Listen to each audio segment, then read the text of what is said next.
जय हिंद दोस्तों, मैं एसपी सर आप सभी मित्रों का सदाशिव कोचिंग क्लासेस के यूट्यूब चैनल पर हार्दिक स्वागत करता हूं। दोस्तों DElEd BTC first semester complete mathematics section के अंतर्गत दोस्तों आप सभी मित्रों को मॉडल पेपर प्रोवाइड किए जा रहे हैं। अभी तक दोस्तों मैंने आप सभी मित्रों को 4 मॉडल पेपर प्रोवाइड करा दिए, यानी दोस्तों आज की क्लास में मॉडल पेपर दोस्तों कौन सा होगा? 5वां होगा। दोस्तों जितने भी मैंने आपको मॉडल पेपर प्रोवाइड कराए हैं, प्रीवियस ईयर के पेपर प्रोवाइड कराए हैं, पवन सीरीज के वस्तुनिष्ठ प्रोवाइड कराए हैं, प्रैक्टिस सेट जो प्रोवाइड कराया, ये सबको दोस्तों यदि आप देखना चाहते हैं तो दोस्तों उसके लिए मैंने प्लेलिस्ट बनाई जिसका नाम है DElEd first semester maths practice set and previous year paper 2023। इस नाम से प्लेलिस्ट बनी। जैसे दोस्तों आप उस पर क्लिक करेंगे फटाक से पूरा जो कुछ मैंने बताया सब कुछ आप देख पाएंगे।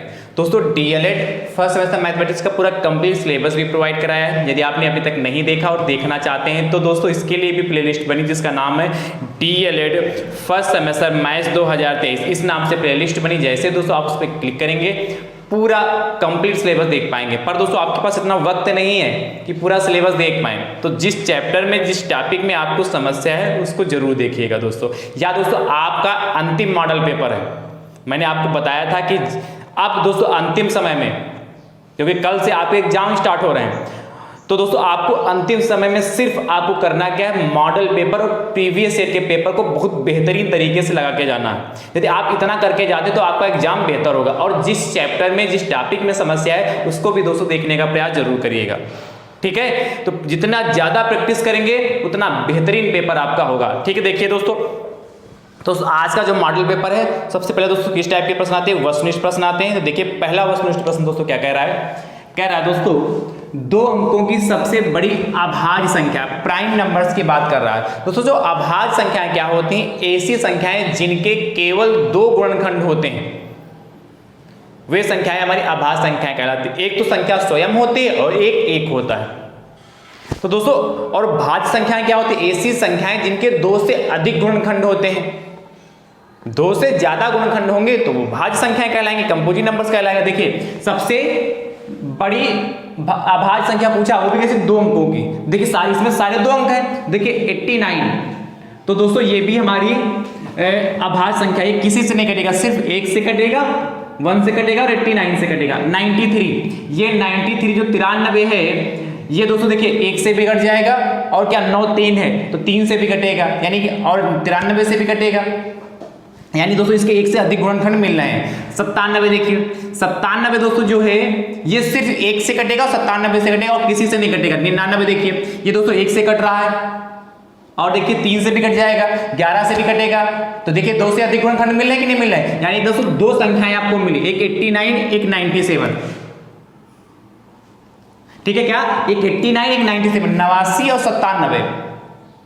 तो इन दोनों में दोस्तों बड़ा कौन संख्या है? 89 बड़ी कि 97? तो आप कहेंगे सर 97 बड़ी, यानी दोस्तों यह वाली संख्या हो जाएगी, ठीक? 97 2 अंकों की सबसे बड़ी अभाज्य संख्या आप दोस्तों आपसे पूछेगा तो 97 होगा, ठीक है? आगे कहता है a² x³ का मासा होगा। x यह पूछा, मैंने बताया जब भी मासा आपको इस तरीके से निकालना होगा तो जो भी दे रखा, देखिए यहाँ कितने a दे रखा और x दे रखा, तो a की जो मिनिमम पावर होगी उसको लिखेंगे और x की जो मिनिमम पावर होगी उसको लिखेंगे। पर कंडीशन ये है कि a कितने पद दे रखे हैं? पहला पद, दूसरा पद, तीसरा पद। तीनों पद में यदि a है तभी लिखेंगे a की मिनिमम पावर, x तीनों में है तभी लिखेंगे x की मिनिमम पावर, ठीक है? देखिए यहां भी a है, यहां भी a, यहां भी, तो यहां देखिए a² है, यहां a², यहां a है, तो a की मिनिमम पावर दोस्तों यहां पे कितनी है? a, मतलब मिनिमम मतलब क्या? सबसे कम पावर, तो एक ही तो हुई a। यहां देखिए x है, यहां x³ है, यहां x², तो देखिए यहां x³ x², तो x की सबसे छोटी घात कितनी? भाई यहां मैं पूछूं कि x की कितनी घात, तो आप बताएंगे सर 1 होगी। जब कोई घात नहीं तो 1 होता है, इसलिए यहां कितनी? 1, यानी कि x की पावर 1, यानी कि खाली x, ax, यानी कि ऑप्शन नंबर पहला सही हो जाएगा। समझ पाए कि नहीं समझ पाए?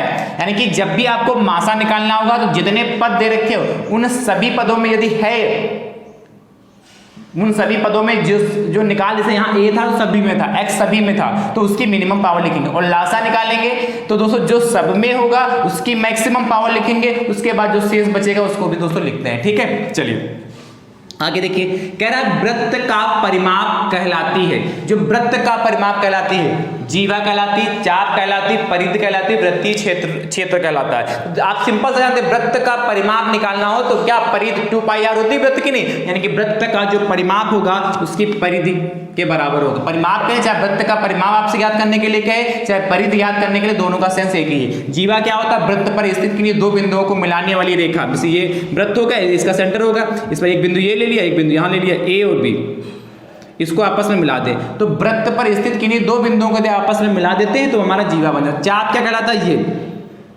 ये देखिए, ये चाप, छोटा चाप हमारा हो जाएगा, इधर ए बी और इधर वाला, और जब ऐसे चलेंगे यहाँ बिंदु ऐसे ऊपर की ओर चलेंगे तो ये हमारा बड़ा चाप हो जाएगा। तो ये लघु चाप होती है, चाप होगा, ये चाप कहलाती है। परिधि तो आप जान गए, अच्छा परिधि क्या होती है, सर्कमफ्रेंस। परिमाप मतलब ये जिसपे मैं मार्कर चला रहा हूँ, ये इसकी परिधि परिमाप है। ये हमारा क्या, इसकी परिधि हो गई, ये वृत्त है। और वृत्तीय क्षेत्रफल ये इसका एरिया जो होता है, ये हमारा वृत्तीय क्षेत्र कहलाता है। ठीक है, आगे देखिएगा, कह रहा वाई मीटर लंबे फीते को 7 बराबर भागों में बांटा गया। एक वाई मीटर लंबा फीता है जिसे 7 बराबर भागों में बांटा गया, 7 बराबर भागों में बांटा गया। यदि प्रत्येक भाग की लंबाई 3 मीटर, जब उसको 7 बराबर भागों में बांटा गया तो प्रत्येक भाग की लंबाई 3 मीटर है। तो कह रहा y का मान बताइए। तो ध्यान समझिए, क्या वो कितने मीटर लंबा फीता है, तो आप बताया कि y मीटर लंबा फीता है, इसको 7 बराबर भागों में बांटते हैं तब क्या एक भाग प्राप्त होगा। भाई ध्यान समझिएगा, y मीटर लंबा फीता है, इसको यदि हम 7 से भाग कर देंगे तो हमें एक भाग मिल जाएगा। वह एक भाग की लंबाई आपको 3 मीटर दे रखा है। जैसे मैं कहूं कि 21 मान लेता हूं कि 24 मीटर फीता है लंबा है, एक 24 मीटर लंबा फीता है, ठीक है, और इसको कह रहा है कि 8 बराबर भागों में बांटा गया। तो जब 8 बराबर भागों में बांटा गया तो देखिए 8 एकम 8, 8 त्रिक 24, तो आपको पता चलेगा एक भाग की लंबाई 3 है। भाई यदि क्या मैंने कहा 24 मीटर लंबा फीता है और इसे 8 बराबर भागों में बांटा गया है तो एक भाग की लंबाई कितनी होगी, 3। कैसे पता चला, 24 को 8 से भाग किया। वही चीज यहाँ पर भी y मीटर लंबा फीता है, उसको 7 बराबर भागों में बांटा गया है, इसलिए y को 7 से भाग कर दे तो एक भाग की लंबाई आएगी कि नहीं, और एक भाग की प्रत्येक भाग की लंबाई आपको देखा 3, इसलिए मैं बराबर में कर दिया। अब ध्यान समझिए, इसके नीचे 1 मान सकते हैं, क्रॉस मल्टीप्लिकेशन कर दें तो y की मल्टीप्लाई 1 से करेंगे तो y आएगा, 7 की मल्टीप्लाई 3 से करेंगे 21 आएगा, यानी कि 21 हो जाएगा। यानी कितने भाग होंगे, 21। y का मान कितना होगा, 21 आ जाएगा। ठीक है, समझ गया कि नहीं समझ गए। अंतिम प्रश्न वस्तुनिष्ठ का कह रहा दोस्तों, ₹15 कितने रुपए का 20% होगा। मैंने बताया था इस टाइप के प्रश्न कैसे मानोगे, मान के लगाते हैं, माना ₹15 जो है P का 20% होगा। रुपए जो 15 P का 20% होगा, निकाल लेते हैं। देखेंगे 15 और काम की जगह बराबर P या X कुछ भी मान ले और का की जगह गुणे, और 20% का मतलब 1/100 होता है। देखिए 20 एकम 20, 20 पंचे 100 हो गया, 20 पंचे 100 5 लिखा है, तो यहाँ ध्यान समझिए 15 बराबर कितना आया, देखिए P/5, यही तो आएगा P/5। क्रॉस मल्टीप्लिकेशन कर लें तो 15 बचे 75, तो P बराबर कितना 15 बचे 75 रुपये आ जाएगा। ठीक है, यानी कि ऑप्शन नंबर 2 आपका सेकंड सही हो जाएगा। ठीक है, समझ पाए कि नहीं समझ पाए, ये तो आसान प्रश्न है। ये प्रश्न दोस्तों आपसे अति लघु में भी पूछ सकता है। चलिए, ये दोस्तों आपके 5 वस्तुनिष्ठ प्रश्न हो गए, बहुत अच्छे से लगाइए इसको। अब दोस्तों हम चर्चा करते हैं अति लघु प्रश्नों की। ठीक है दोस्तों, वीडियो को अपने स्तर से शेयर जरूर करते रहिए और इतना ज़्यादा शेयर करिए कि डीएलएड के फर्स्ट सेमेस्टर में जितने भी प्रशिक्षु हैं उन सभी प्रशिक्षुओं तक दोस्तों यह वीडियो पहुंच सके। ठीक है भैया, और आप यदि YouTube चैनल पर नए हैं तो आप अपने YouTube चैनल को सब्सक्राइब जरूर करिएगा, बेल आइकन को जरूर प्रेस करिएगा, जिससे इसी प्रकार के वीडियो का नोटिफिकेशन आप सभी मित्रों को सबसे पहले मिलता रहे। चलिए देखिए, अति लघु उत्तरीय प्रश्न।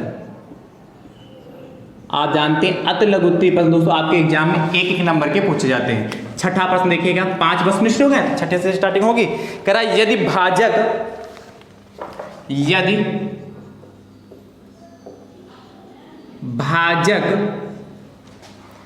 483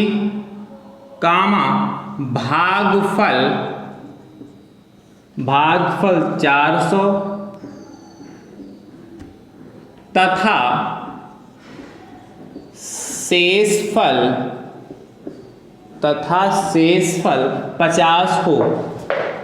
50 हो तो भाज्य ज्ञात कीजिए, ज्ञात कीजिए। अच्छा प्रश्न है और आसान प्रश्न है, सिर्फ आपसे एग्जामिनर जानता है कि आपको इसमें रिलेशन पता है कि नहीं। क्या कह रहा है, यदि भाज्य कितना है, भागफल 400 शेषफल 50 है, तो भाज्य ज्ञात कीजिए। दोस्तों क्या दिया है, दिया है क्या, भाजक बराबर 483 भागफल बराबर 400 शेषफल बराबर 50 और पूछा क्या है, भाज इक्वल टू क्वेश्चन मार्क। ठीक है दोस्तों, आप जानते क्या, भाज्य बराबर दोस्तों जो होता है भाजक गुणे भागफल प्लस शेषफल, भाज्य बराबर भाजक गुणे भागफल प्लस शेषफल। अब ध्यान समझिएगा, अब भाज्य क्या है हमें पता नहीं, तो भाज्य को भाज्य रहने देते हैं। भागफल भाज्य कितना दोस्तों आपका 483 है, और भागफल दोस्तों आपका कितना 400 है, और शेषफल कितना है 50, तो 50। अब देखिए बाड मास यहाँ लगेगा कि नहीं भाई, यहाँ गुणा है यहाँ प्लस, तो पहले गुणे वाले को सॉल्व करेंगे। तो देखिए ये 2 जीरो लगा लीजिए, फिर 4 से मल्टीप्लाई करेंगे, 4 3 12 हंसी लाएगा 1, 4 8 32, 1 33 हंसी ला जाके कितना 3, और 4 कुछ 16 3 19, ठीक है, और प्लस 50, यानी दोस्तों ये भाज्य आ रहा हमारा। अतः फाइनल आंसर, अतः भाज्य बराबर भाज्य कितना हो जाएगा 193250, ठीक है, 1,93,250, ये हमारा दोस्तों क्या हो जाएगा, भाज्य हो जाएगा। ये हमारा फाइनल आंसर आ गया। चलिए नोट करिए। अगला दोस्तों 7 नंबर दोस्तों क्वेश्चन आपसे कह रहा है, तो इस प्रश्न में कोई दम नहीं था, उस सिर्फ आपसे एग्जामिनर जानना चाहता था कि रिलेशन आपको पता है कि नहीं पता है, और यदि रिलेशन पता होगा तो क्वेश्चन लगाने में कोई दम ही नहीं है। चलिए नोट कर लीजिए। अगला दोस्तों आपसे कहता है, अजय ने बाजार से 3 दर्जन केला खरीदा। अजय ने बाजार से 3 दर्जन केला खरीदा, 3 दर्जन केला खरीदा। आगे दोस्तों कहता है, यदि 25% केला खराब निकल गया हो तो, यदि 25% केला खराब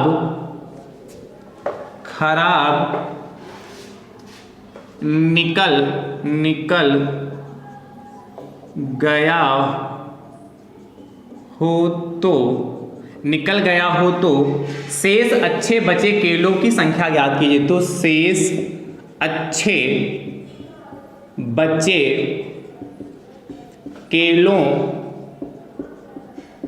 केलों की संख्या ज्ञात कीजिए। ध्यान समझिएगा कैसे करेंगे।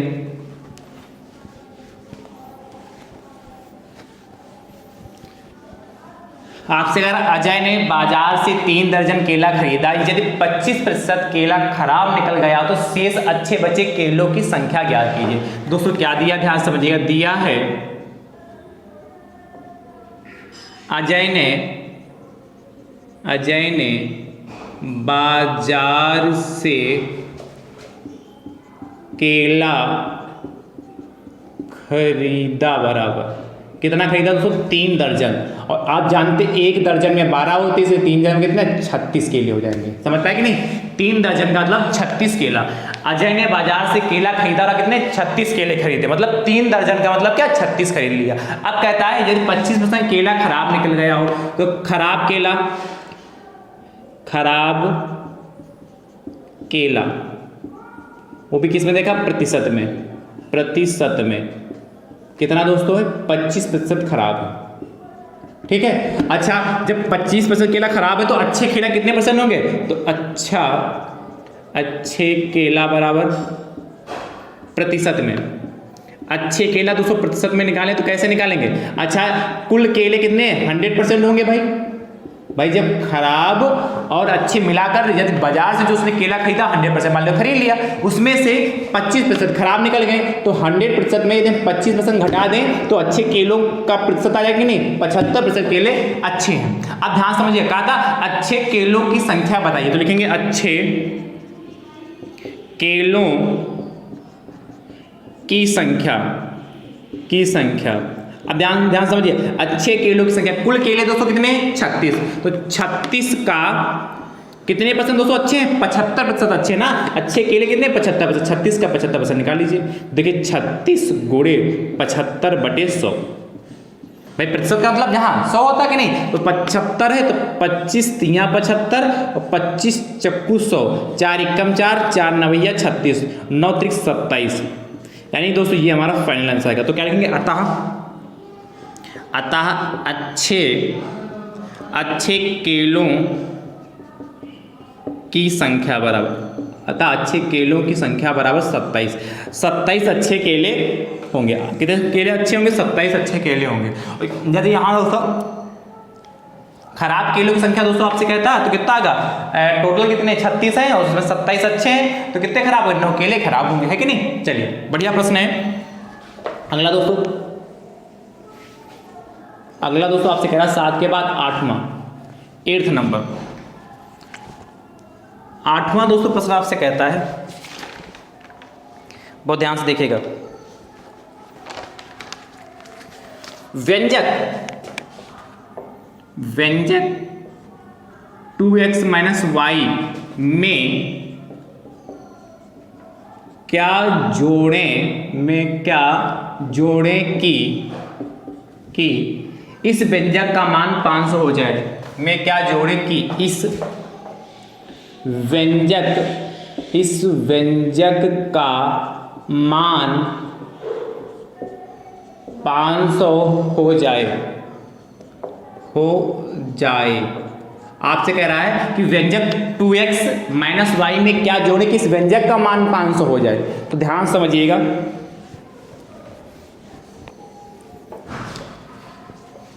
मानेंगे माना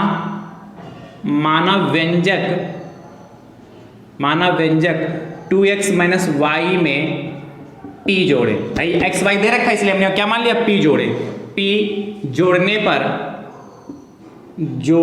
पर व्यंजक का मान 500 हो जाएगा। ठीक है, तो क्या कहा, 2x - y में यदि हम p जोड़े तो व्यंजक का मान 500 हो जाएगा, ये तो कहा। इसका मतलब यही तो हुआ, कह रहा माना व्यंजक 2x - y में p जोड़ने पर, तो मैंने 2x - y में p जोड़ दिया, जोड़ने पर व्यंजक का मान कितना 500 हो जाएगा। अब इसको सॉल्व कर लीजिए, p की वैल्यू निकाल लें, तो यहां से जब p बराबर निकालेंगे कितना आएगा 500, और ये प्लस का 2x बराबर उधर जाएगा तो माइनस का 2x हो जाएगा, और ये माइनस का y उधर जाएगा तो प्लस का y हो जाएगा, ये होगा। यदि इतना हम इसमें जोड़ देंगे इसमें तो हमारा इसका मान 500 हो जाएगा। तो इसके नीचे लिखिएगा अतः, ये दोस्तों हमारा p की वैल्यू आ गई, तो आप इसके नीचे अतः करके लिख लीजिए, क्या लिखेंगे, अतः व्यंजक 2x - y में 500 - 2x + y जोड़ने पर व्यंजक का मान 500 हो जाएगा। ये इसके नीचे जरूर लिखिएगा, ठीक है। अगला 8वें के बाद दोस्तों 9वां नंबर देखिएगा। 9th क्वेश्चन दोस्तों क्या कह रहा है, 9 नंबर दोस्तों आपसे कह रहा है, ध्यान से, एक छात्रावास में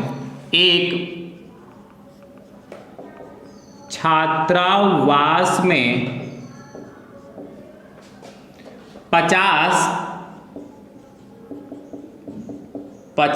छात्रों के लिए 40 दिनों की भोजन सामग्री, 40 दिनों की भोजन सामग्री है।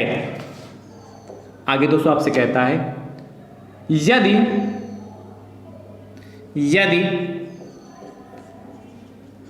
छात्रावास में 30 छात्र और आ जाए, छात्रावास में 30 छात्र और आ जाएं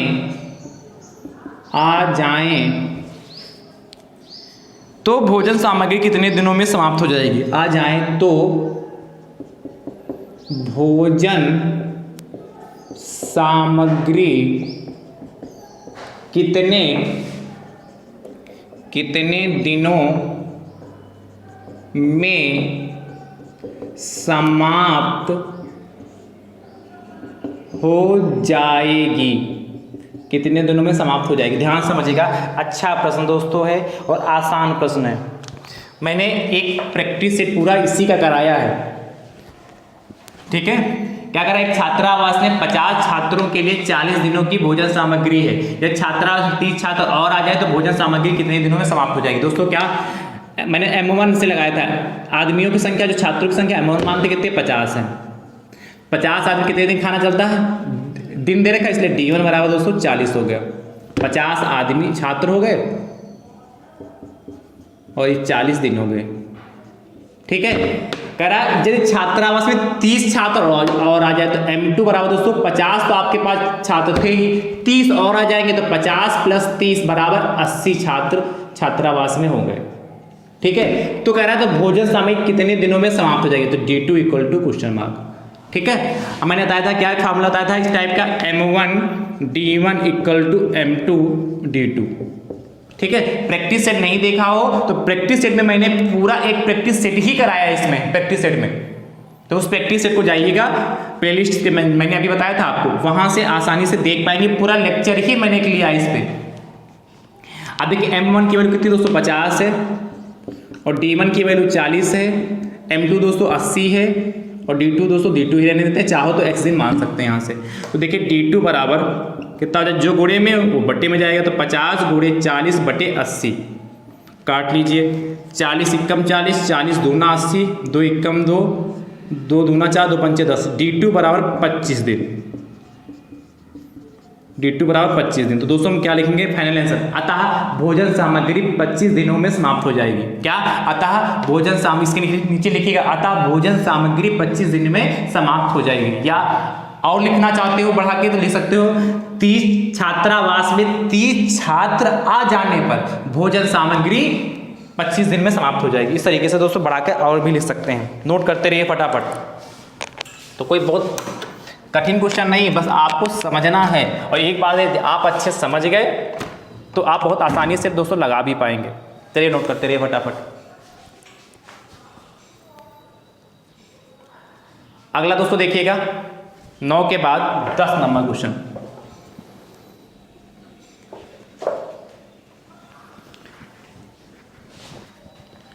दस नंबर दोस्तों क्वेश्चन आपसे कह रहा है 10 नंबर, यदि किसी वर्ग की भुजा 12 मीटर हो, यदि किसी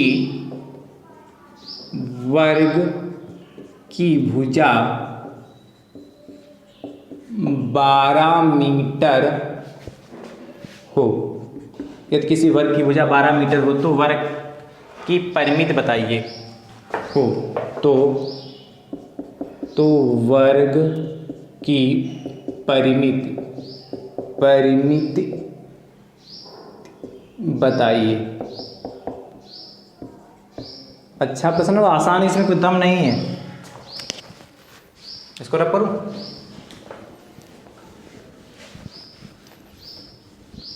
आपसे कह रहा है यदि किसी वर्ग की भुजा 12 मीटर हो तो वर्ग की परिमिति बताइए। दोस्तों क्या दिया है, दिया है वर्ग की भुजा, इसको मान लेते हैं a बराबर 12 मीटर। दोस्तों मैंने पहले भी जिक्र किया है कि जब भी परिमिति का मतलब क्या होता है, परिमाप पूछ रहा है। वर्ग की परिमिति मतलब वर्ग का परिमाप पूछ रहा है। तो यहाँ से क्या निकालेंगे, वर्ग की परिमिति बराबर परिमिति, यहाँ भी लिख सकते हैं वर्ग की परिमिति इक्वल टू क्वेश्चन मार्क। वर्ग की परिमिति दोस्तों कितना आ जाएगी, 4 × a, मतलब a मतलब भुजा, तो कितना 4 × 12, 12 × 4 = 48। 48 क्या हो जाएगा मीटर। तो क्या लिखेंगे, अतः वर्ग की परिमिति बराबर 48 मीटर। ये हमारा फाइनल आंसर आ गया। ठीक है, अगला 10वें के बाद उसको 11वां नंबर क्वेश्चन कह रहा है, बहुत ध्यान से देखिए। 11 नंबर,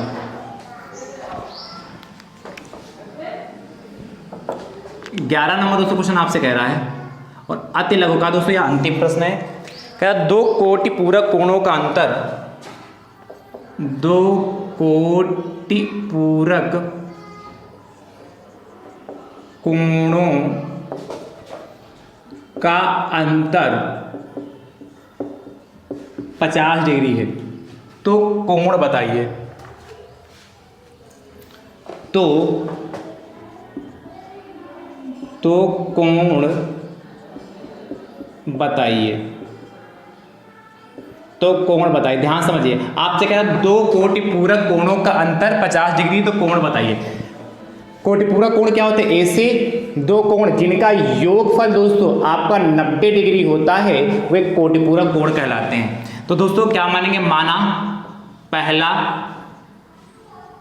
कोण x मान लो या थीटा मान लो, चलो x डिग्री मान लेते हैं। तो दूसरा कोण, दूसरा क्या हो जाएगा, दूसरा कोण आप जानते हैं 2 कोटि पूरक कोणों का योगफल कितना होता है, 90 डिग्री होता है। यदि एक x डिग्री है तो दूसरा कितना हो जाएगा दोस्तों, बताइए 90 माइनस का x हो जाएगा। ये बात समझ में क्या है, 90 डिग्री में से यदि x डिग्री को घटा देंगे तो दूसरा कोण हमारा आ जाएगा। भाई इन दोनों को जोड़िए, तो जोड़ेंगे तो x प्लस 90 माइनस x, तो ये x कैंसिल हो जाएगा, रहेगा तो 90। प्रश्नानुसार आपसे कहा है क्या, 2 कोटि पूरक कोणों का अंतर 50 है, तो अंतर का इसलिए x minus 90 degree minus x, इसमें घटा देंगे और कितना 50 के बराबर करते हैं। अंतर मतलब क्या, इस कोण से इस कोण को घटा दीजिए, बड़े कोण से छोटे कोण को घटा देते हैं। देखिए x डिग्री तो है ही हमारे पास, माइनस का 90 डिग्री और माइनस माइनस प्लस का x डिग्री बराबर 50 degree. x degree plus x degree कितना, 2x डिग्री माइनस का 90 डिग्री बराबर 50 डिग्री, यानी कि 2x डिग्री बराबर 50 डिग्री और माइनस का 90 उठा के उधर ले जाएंगे तो प्लस का 90 हो जाएगा, यानी कि 2x डिग्री बराबर दोस्तों कितना 50 और 90 140 डिग्री। ठीक है, x बराबर 140 डिग्री बटे 2, यानी दोस्तों यहाँ से 2 एकम 2 70 डिग्री। x की वैल्यू दोस्तों जो आपकी आई जाके 70 डिग्री, x बराबर दोस्तों आपका 70 डिग्री आ जाएगा। ठीक है, x की वैल्यू दोस्तों कितनी आ गई आपकी 70 डिग्री आ गई जाके।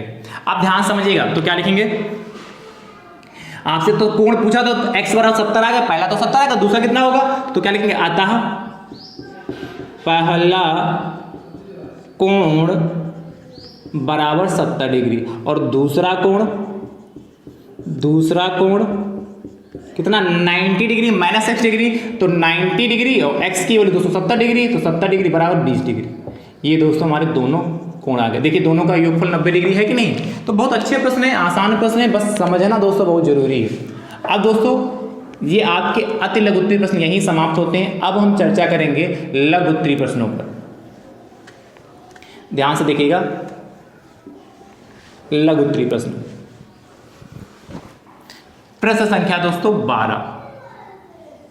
12 नंबर दोस्तों आपसे कह रहा है, एक परीक्षा में एक छात्र ने, लिखिएगा 12 नंबर दोस्तों प्रश्न बहुत ध्यान समझिएगा। 12 नंबर क्या कह रहा है, नोट करते रहे फटाफट। कह रहा है एक परीक्षा में एक छात्र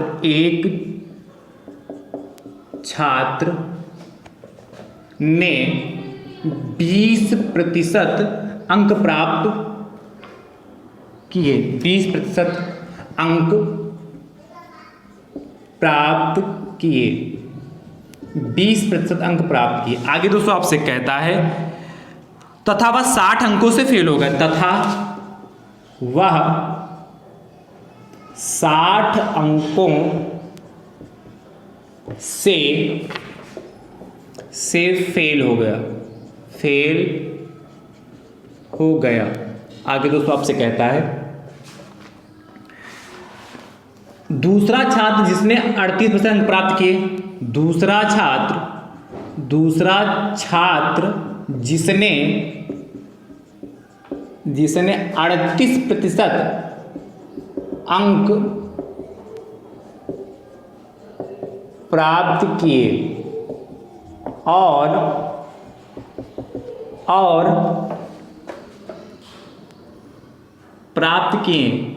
और न्यूनतम अंकों से न्यूनतम प्राप्त किए जो, ऐसे लिखा, प्राप्त किए जो न्यूनतम अंकों से 30 अंक अधिक लाया, 30 अंक अधिक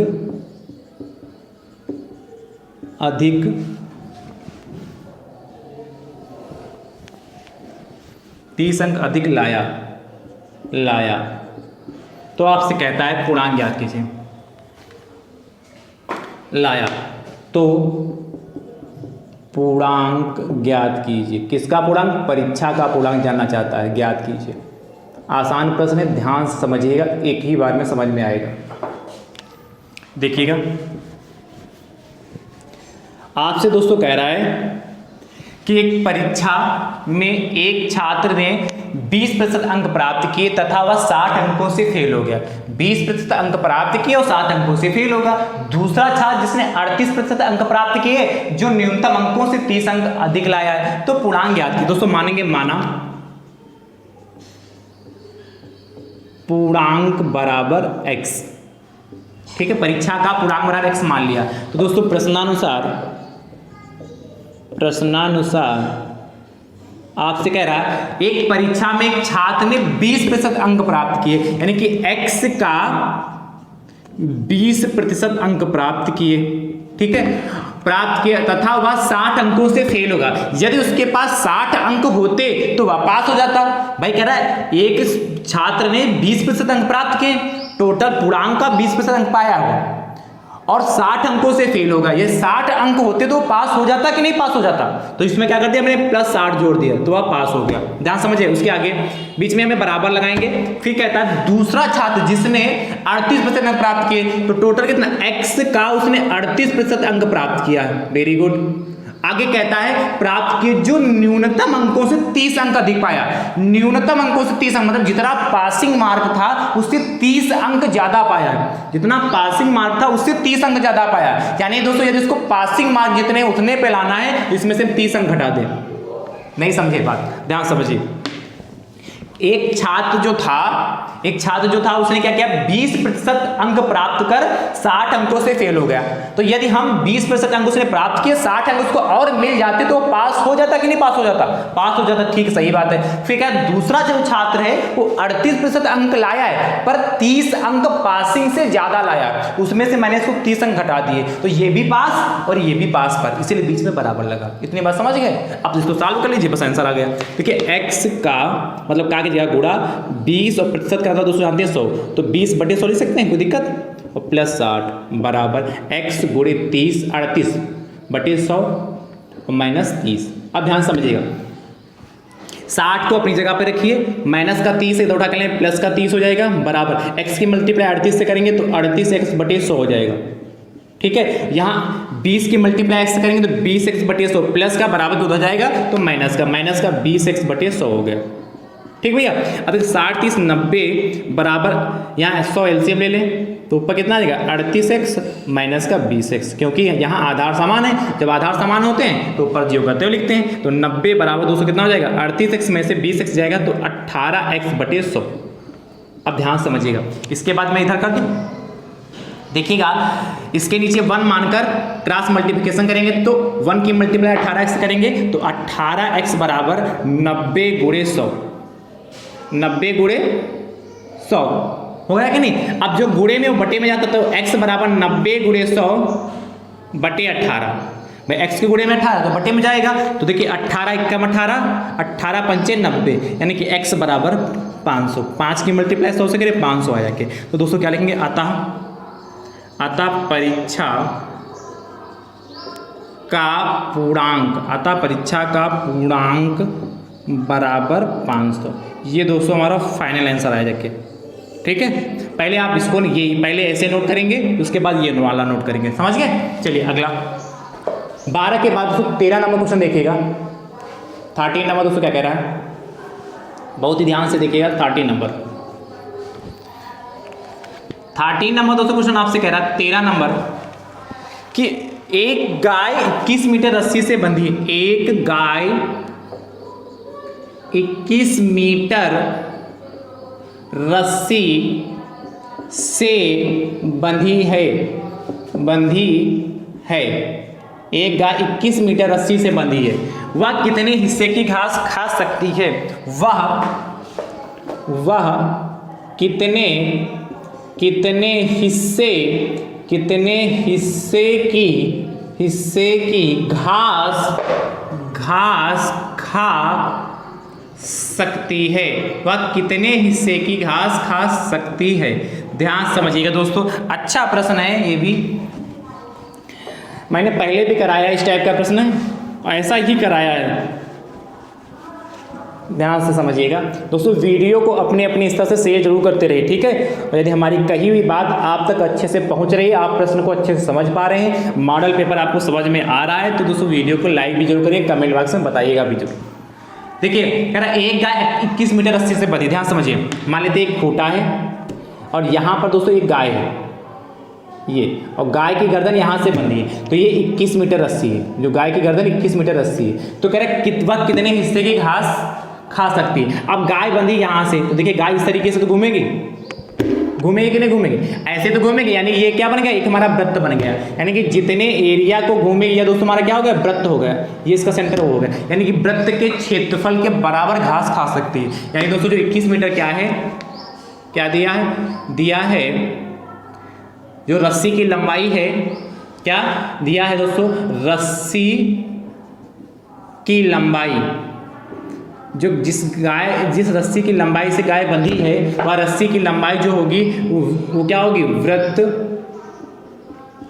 की त्रिज्या के बराबर होगी। यानी कि रस्सी की लंबाई दोस्तों आपके पास 21 मीटर है, वृत्त की त्रिज्या दोस्तों मान लेते हैं r है, यानी कि r बराबर दोस्तों 21 मीटर है।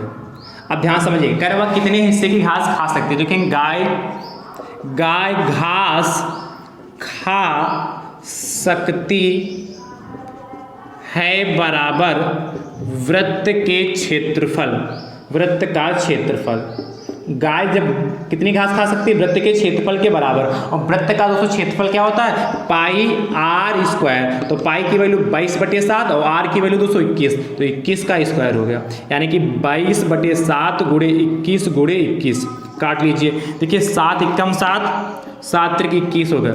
मल्टीप्लाई कर लें तो 21 दूना दोस्तों कितना होता है, 21 दूना 42 से लाए 4, और 21 दूना 42 और 42 4 46, 462 गुणे 3 मल्टीप्लाई कर लें तो दोस्तों कितना आएगा, 3 दूनी 6, 3 छंग 18 और 4 3 12 13, 1386 वर्ग मीटर।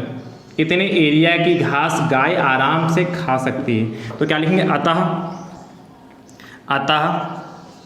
गाय घास खा सकती है बराबर कितनी, 1386 वर्ग मीटर की। चलिए नोट करिए। 13 के बाद दोस्तों 14 नंबर देखेगा, 14 नंबर क्वेश्चन। अच्छा चित्र बनाना चाहो तो बनाओ, वरना कोई जरूरी नहीं है। 14 नंबर दोस्तों क्वेश्चन आपसे कह रहा है, नोट करते हैं दोस्तों फटाफट। कह रहा है 14 नंबर, एक व्यक्ति अपनी आय का 1/4 भाग व्यक्तिगत खर्च में, एक व्यक्ति अपनी आय का 1/4 भाग व्यक्तिगत खर्च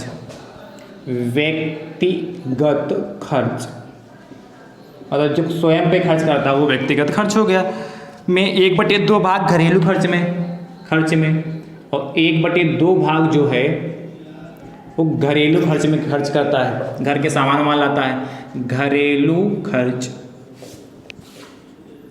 में। आगे कहता है तथा 1/5 भाग बच्चों की शिक्षा पर व्यय कर दिया। 5/5 भाग बच्चों की शिक्षा पर व्यय कर दिया। व्यय कर दिया। आगे दोस्तों आपसे कहता है तो उसके पास कितना भाग बचा, तो उसके पास कितना भाग बचा, तो उसके पास कितना भाग बचा। ध्यान से समझिएगा।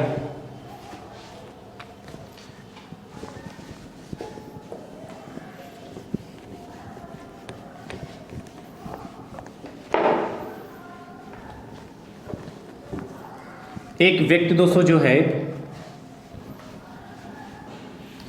अपनी आय का 1/4 भाग व्यक्तिगत खर्च में करता है। जितना कमाता है उसका 1/4 भाग व्यक्तिगत खर्च में खर्च करता, अपने पर ही खर्च कर देता।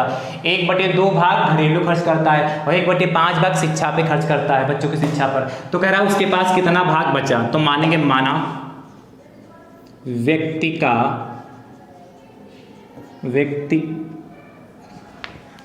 का कुल भाग बराबर, माना व्यक्ति का कुल भाग बराबर या व्यक्ति की कुल आय, माना व्यक्ति की कुल आय x है, या व्यक्ति के पास कुल भाग बराबर लिख सकते हैं, ऐसे भी लिख सकते हैं। माना व्यक्ति के पास कुल भाग बराबर x या व्यक्ति के पास कुल आय x है। अब क्या कह रहा है, व्यक्तिगत खर्च कुल x था उसके पास भाग, उसका कितना 1/4 खर्च करता है, इसलिए x/4 भाग खर्च कर देता है। 1/4 भाग खर्च। उसके बाद घरेलू खर्च कितना है, कितना करता है 1/2 भाग खर्च करता है, तो कुल भाग x से इसका 1/2 खर्च कर देता है घरेलू खर्च पे। ठीक है। और बच्चों की शिक्षा पर, तो शिक्षा पर खर्च कितना 1/5, तो x का 1/5 हो गया। यानी कि यहाँ से कुल खर्च निकाल सकते हैं। तो कुल खर्च कितना करता है, इन सभी को जोड़ दें तो x/4 plus x/2 plus x/5, यही तो कुल खर्च आएगा। कितना 20 एलसीएम हो गया, तो 4 पंचे 20 5x हो गया, और 2 दहम 10 10x हो गया, 5 चक्कू 20 यानी कितना 4x हो गया। ऐड कर लीजिए तो दोस्तों कितना आएगा ऐड करने पर, 5 10 15 4 19 19x/20, ये उसका कुल खर्च है। आपसे पूछा क्या है, इतने भाग को कुल खर्च करता है, तो उसके पास कितना भाग बचा, तो लिखेंगे अतः। इसके बाद ऐसे लिखिए व्यक्ति के पास भाग बराबर, तो कह रहा तो उसके पास कितना भाग बचा, अतः व्यक्ति के पास बचा भाग बराबर व्यक्ति के पास बचा भाग कितना, टोटल भाग दोस्तों x था, उसमें से उसने खर्च कितना कर दिया 19x/20। कुल भाग हमारे पास x है, व्यक्ति की कुल आय कितनी x है, उसका उसने 19x/20 भाग खर्च किया, तो x - 19x/20 खर्च कर दिया। तो दोस्तों यहाँ 20 एलसीएम हो जाएगा, यहाँ कितना इसके नीचे 1 मानेंगे, इससे भाग करेंगे तो 20 आएगा, 20 के मल्टीप्लाई x करेंगे तो 20x - 19x, यानी दोस्तों कितना आएगा, अतः व्यक्ति के पास बचा भाग बराबर कितना x/20। ये दोस्तों हमारा फाइनल आंसर आ गया। चलिए नोट करिए, समझ पाए। ये व्यक्ति की कुल आय x मानी, या मान सकते माना व्यक्ति की कुल आय का भाग बराबर x। ठीक है, ऐसे भी लिख सकते हैं। चलिए 14 हो गया। अब दोस्तों चर्चा करते हैं 15 नंबर पर। अच्छा प्रश्न है दोस्तों, 15 नंबर दोस्तों क्वेश्चन आपसे कहता है,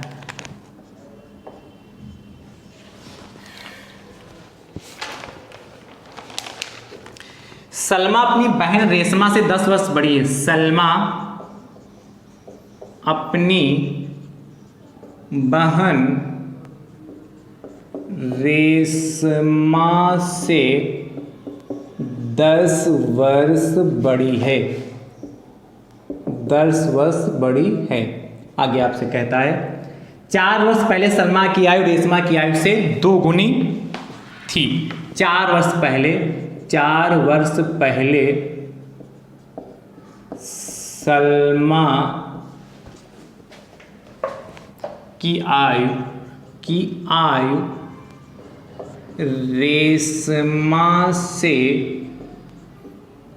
रेशमा की आयु की 2 गुनी थी। रेशमा की आयु की 2 गुनी थी। आगे दोस्तों आपसे कहता है सलमा और रेशमा की वर्तमान आयु ज्ञात कीजिए। सलमा और रेशमा की वर्तमान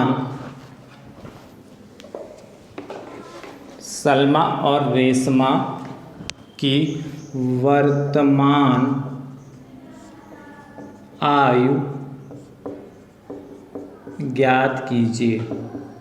सलमा और रेशमा की वर्तमान आयु ज्ञात कीजिए। ध्यान से समझिएगा कैसे करेंगे। अच्छा प्रश्न है।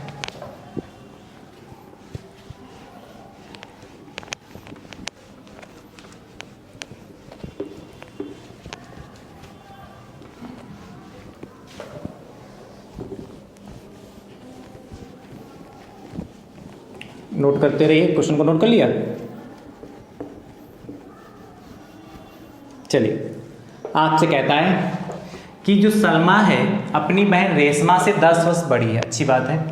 4 वर्ष पहले सलमा की आयु रेशमा की आयु की 2 गुनी थी। 4 वर्ष पहले सलमा की जो आयु रेशमा की आयु की 2 गुनी थी। अच्छा, 4 वर्ष पहले भी तो 10 गुनी होगी कि नहीं? 10 वर्ष बड़ी होगी। तभी भाई सलमा हमेशा जो है, ये तो कहा सलमा अपनी बहन रेशमा से 10 वर्ष बड़ी, तो हमेशा बड़ी होगी। चाहे 4 वर्ष पहले कहें, चाहे 4 वर्ष बाद कहें, चाहे 10 वर्ष पहले कहें, चाहे 3 वर्ष पहले, कैसे भी कहें, रहेगी तो हमेशा 10 वर्ष बड़ा। से आपका भाई आपसे मान लेते हैं 3 साल बड़ा है, तो हमेशा चाहे हम कहें 10 साल पहले आपसे कितने वर्ष बड़ा होगा, तब भी तो 3 वर्ष ही तो बड़ा होगा। या कहें 10 साल बाद आपका भाई आपसे कितने वर्ष बड़ा होगा, तब भी 3 वर्ष ही तो ज़्यादा होगा, कम ज़्यादा थोड़ा हो जाएगा।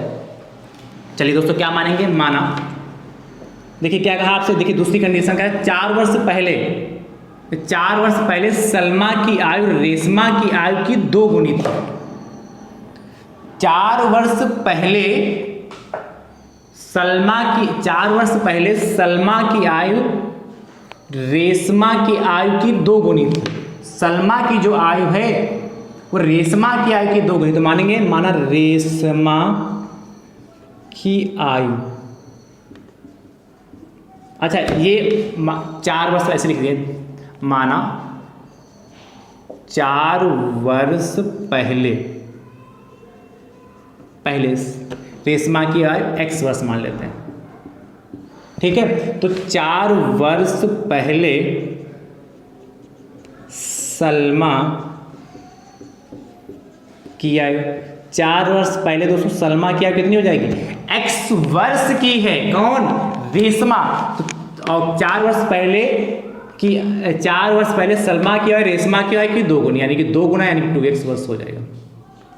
इतनी बात क्लियर हो गई? कोई दिक्कत तो नहीं आता? अब ध्यान समझिएगा। प्रश्नानुसार क्या हो जाएगा, ध्यान समझिएगा। प्रश्नानुसार सलमा अपनी बहन रेशमा से 10 वर्ष बड़ी। सलमा, तो सलमा की आयु कितनी है? ये 2x, और रेशमा की आयु कितनी? x। तो कह रहा है सलमा अपनी बहन रेशमा से 10 वर्ष बड़ी। ये 10 वर्ष बड़ी है, इसलिए इसमें हम 10 ऐड कर देंगे। ठीक है, तो 2x इसको उठा के इधर लाएंगे तो माइनस का x बराबर 10 हो जाएगा, तो x बराबर 10 वर्ष हो गए। 2x में से x जाएगा, इतना ही तो आएगा। अब ध्यान समझिएगा। इसके बाद दोस्तों अब आपसे पूछे सलमा और रेशमा की वर्तमान आयु, तो लिखेंगे दोस्तों सलमा की वर्तमान आयु। दोस्तों यहां पर ध्यान दीजिएगा, वर्तमान आयु। देखिए 4 वर्ष पहले रेशमा की किसकी? रेशमा, सलमा लिखा ना, तो 4 वर्ष पहले सलमा की आयु कितनी? 2x थी। 4 साल पहले, तो आज कितने की होगी? जैसे मैं कहूं कि 4 साल पहले आप 19 साल के थे, तो आज कितने के होंगे आप? बताएंगे सर 23 साल के। क्यों? 4 साल पहले 19 के थे, तो 4 आवाज तो कितने हो जाएंगे? उसमें 4 ऐड कर देंगे। इसी प्रकार 4 साल पहले ये 2x वर्ष का था, तो आज कितने का हो जाएगा? 2x प्लस कितना? 4 वर्ष। ये तो होगा।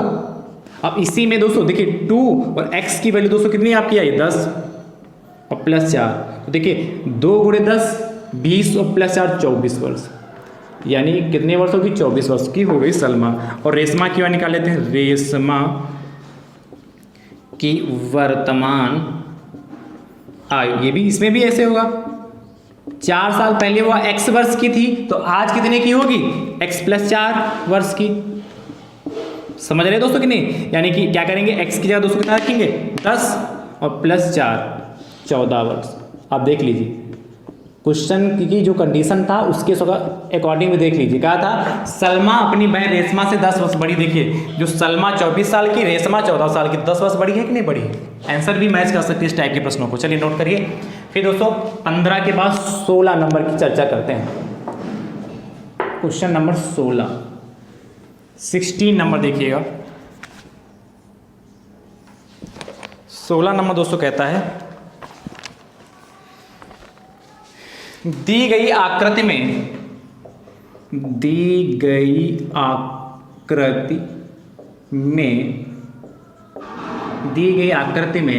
x का मान ज्ञात कीजिए। x का मान ज्ञात कीजिए। देखिए एक चित्र बना है, उस चित्र में दोस्तों आपको x का मान चाहिए। देखिए कैसे करेंगे।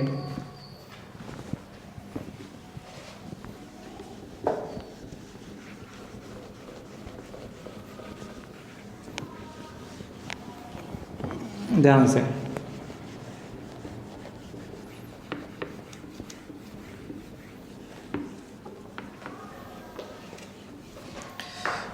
चित्र देखिएगा ध्यान से।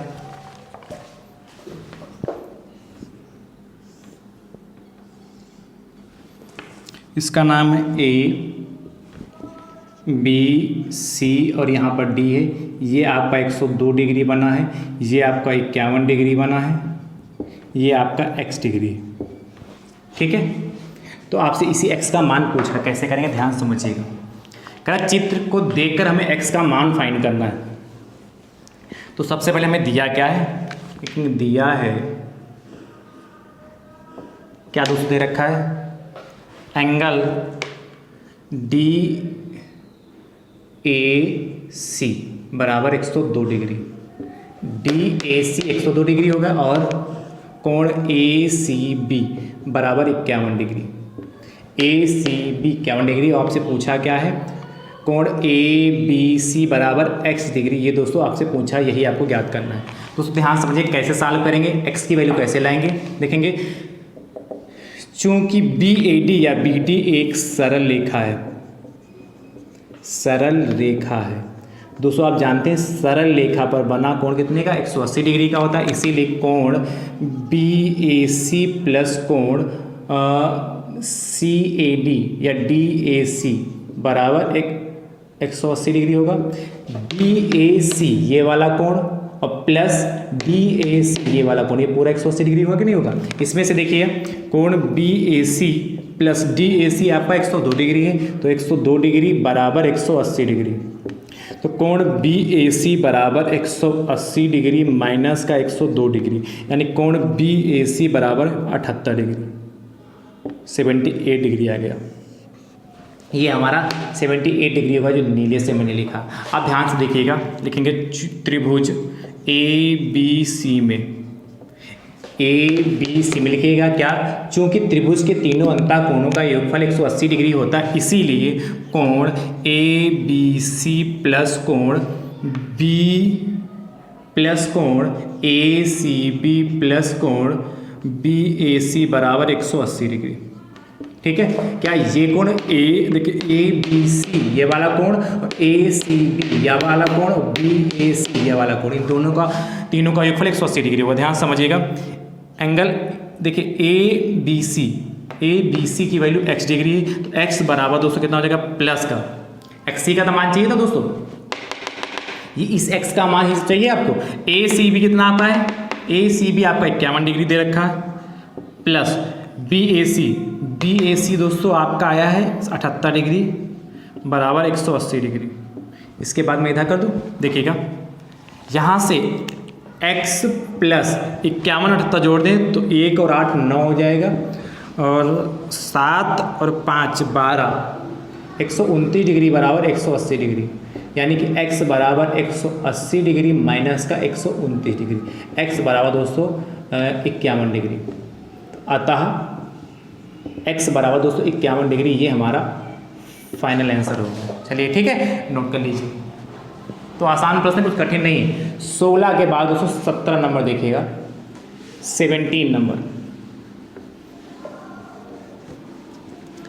17 नंबर दोस्तों आपसे कहता है, ध्यान से, 17 नंबर कह रहा है यदि x बराबर माइनस का 2 हो तो निम्न लिखित के मान ज्ञात कीजिए। निम्नलिखित के मान ज्ञात कीजिए। ध्यान समझिएगा, दो पार्ट हैं। पहला part x square plus 5x minus का 3, और दूसरा पार्ट दोस्तों आपके पास है 5x स्क्वायर माइनस का 3x प्लस का 4। ठीक है, ध्यान से देखिएगा।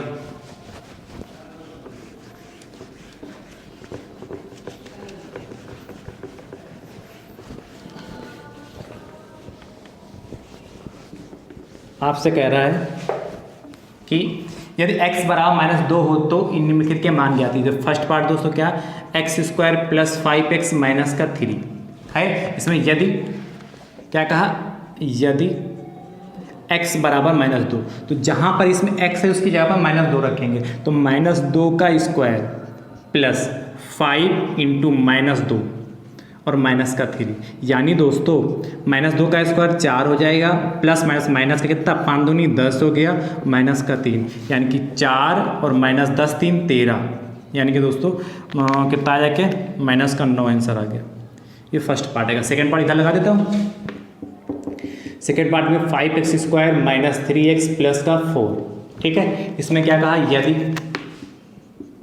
x बराबर माइनस का 2, ये तो क्वेश्चन में दे रखा है, तो जहाँ पर x उसकी जगह पर माइनस 2 रखेंगे तो कितना हो जाएगा 5, और x की जगह पर माइनस 2 का स्क्वायर माइनस 3, और यहाँ पर कितना माइनस 2 और प्लस 4, बस सॉल्व कर लीजिए। तो 5, देखिए माइनस 2 का स्क्वायर 4 होता है, फिर माइनस 2 गुणे माइनस 2 तो माइनस माइनस प्लस 2 दूना 4 होता है, और माइनस माइनस प्लस 3 दूनी 6 और प्लस 4 हो गया। तो देखिए 5 20 प्लस 6 प्लस 4, समझ पा रहे हैं, नहीं समझ पा रहे हो?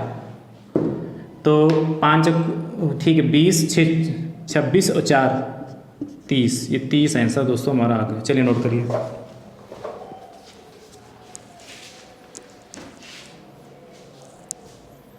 हो गया, चलिए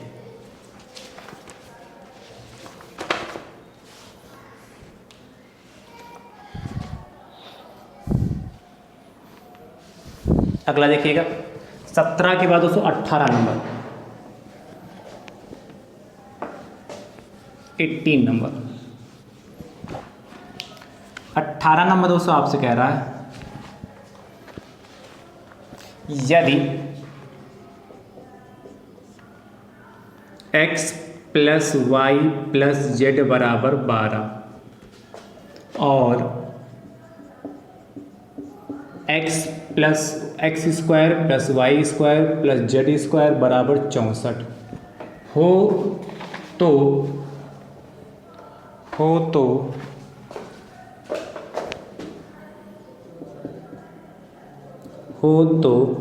x Y Z plus Z X का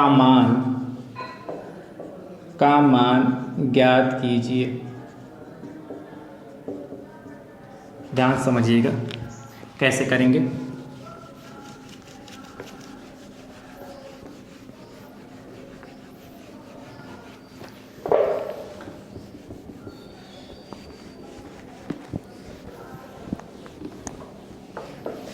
आपसे दोस्तों कह रहा है यदि x plus Y plus Z बराबर 12 और एक्स स्क्वायर दिया है, क्या X square plus Y square plus Z square बराबर 64 और x plus Y plus Z बराबर 12। इक्वेशन नंबर इसको फर्स्ट बना दें, इसको बना दो फर्स्ट, इसको बना दो सेकेंड, या चलिए एक मिनट रुकिए, इस तरीके से लिखिए, जो जिस नंबर में वैसे लिखिए, बाकी इससे दिक्कत नहीं, जो मैंने रफ किया ऐसे भी लिख सकते हैं। पहले क्या दे रखा, x plus Y plus Z बराबर 12, इसको इक्वेशन फर्स्ट बना दीजिए, और ये 64, इसको इक्वेशन सेकेंड। ज्ञात क्या करना है, X Y Y Z plus Z X equal to question mark, ये तो कहा है। अब देखेंगे क्या समीकरण एक का दोनों पक्षों, समीकरण एक का दोनों पक्षों का वर्ग करने पर, जो समीकरण एक का दोनों पक्षों में वर्ग कर देंगे, यानी कि क्या है, x plus Y plus Z का होल ऑफ स्क्वायर बराबर 12 का स्क्वायर। दोस्तों आप जानते हैं a plus B plus C का होल ऑफ स्क्वायर क्या होता है, A square plus B square plus C square plus 2ab plus 2bc plus 2ca। इसी प्रकार इसको ओपन करेंगे तो X square plus Y square plus Z square plus 2xy plus 2yz plus 2zx बराबर 12 का 144 हो गया। ध्यान समझिएगा, X square Y square Z square, X square Y square Z square बराबर 64 है, तो यहाँ पर इसकी जगह पर इतने की जगह पर 64 हो गया।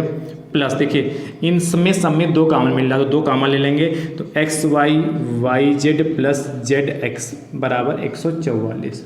फिर से 2xy plus Y Z plus Z X बराबर 144, और देखिए ये प्लस का जो 64 इधर है बराबर के उधर जाएगा तो माइनस का 64 हो जाएगा, यानी कि 2xy plus Y Z plus Z X बराबर कितना 144 में से 64 जाएगा तो 80, 4 में से आएगा 0 और 14 में से 6 गया 8। यानी दोस्तों यहाँ से इसके बाद ध्यान से देखिएगा, इसके बाद मैं इधर लगा दे रहा हूँ, यहाँ पर देखिए यहाँ से X Y plus Y Z plus Z X बराबर 80/2। भाई इसके गुणे में था तो बटे में चला जाएगा। देखिए 2 एकम 2, 2 चक्कू 8, 0, ये 80 कट गया दोस्तों, ठीक है 40 आ गया, यानी कि अतः X Y plus Y Z plus Z X बराबर 40, ये हमारा फाइनल आंसर आ गया। चलिए नोट कर लीजिए। तो दोस्तों यह आपका अंतिम प्रश्न था, ठीक है। तो डीएलएड फर्स्ट सेमेस्टर मैथमेटिक्स में ये मॉडल पेपर नंबर आपका 5 था जो फुल्ली कंप्लीट हो चुका। मैंने आपको प्रीवियस ईयर का पेपर और मॉडल पेपर प्रोवाइड करा दिया, यह आपका अंतिम मॉडल पेपर मैंने कराया है, ठीक है। इतना जितना मैंने आपको सिलेबस प्रोवाइड कराया है, प्रैक्टिस सेट कराए हैं, प्रीवियस ईयर के पेपर कराए हैं, मॉडल पेपर प्रोवाइड कराए हैं और पवन सीरीज के वर्स्ट लिस्ट प्रश्न प्रोवाइड कराए हैं। जिसने इतना ईमानदारी के साथ विधिवत के साथ सीखा है उसके 25 में 25 नंबर जरूर आएंगे, मुझे विश्वास है। और जिसने क्या प्रैक्टिस सेट मॉडल पेपर लगा लिए हैं उसके भी दोस्तों बहुत अच्छे नंबर आएंगे। तो घबराइएगा नहीं, बिल्कुल रिलैक्स होकर अच्छे से अपनी पढ़ाई करते रहिए, कोई दिक्कत की बात नहीं, आपका एग्जाम बहुत बेहतरीन होगा, मुझे उम्मीद है, क्योंकि आप ईमानदारी के साथ शुरुआत से लगे हैं, ठीक है। तो दोस्तों आज की जो मॉडल पेपर हो कैसा लगा कमेंट बॉक्स में दोस्तों जरूर बताइएगा। वीडियो को अपने अपने स्तर से दोस्तों जरूर शेयर करिएगा, इतना ज़्यादा शेयर करिएगा कि डीएलएड के फर्स्ट सेमेस्टर में जितने भी प्रशिक्षु हैं उन सभी प्रशिक्षुओं तक दोस्तों वीडियो या पहुंच सके, ठीक है। तो दोस्तों आपके एग्जाम होने वाले हैं, इसलिए आप सभी मित्र अपने स्वास्थ्य का बहुत ही ध्यान रखें और आप सभी में स्वस्थ रहिए, मस्त रहिए और मुस्कुराते रहिए। थैंक यू सो मच दोस्तों, राधे राधे दोस्तों।